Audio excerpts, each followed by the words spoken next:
Pemirsa, traktor biasanya digunakan untuk bertani, namun berbeda dengan salah seorang pengantin di Kabupaten Aceh Barat Daya. Pengantin pria memilih traktor sebagai kendaraannya menuju rumah mempelai pengantin wanita.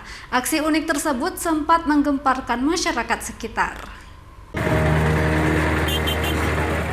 Tradisi temu manten atau dalam bahasa Aceh disebut antar lintu biasanya menggunakan mobil. Namun berbeda dengan salah seorang pengantin di Desa Alupenawa, Kecamatan Bahbarot, Kabupaten Aceh Barat Daya.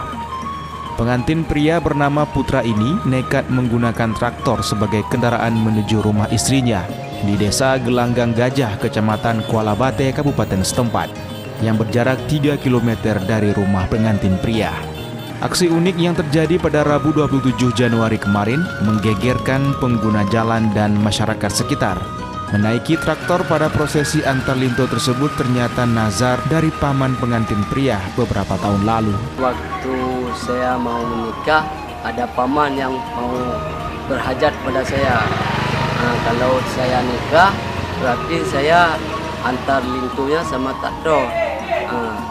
Pas itu terharu, senang.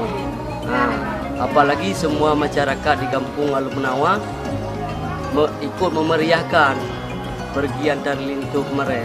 Bilang sama Mama Putra kalau jadi dengan itu menikah, kena resi, aku bikin nazar 2 sak semen untuk kuburan Nek Abu Ibrahim Wedah.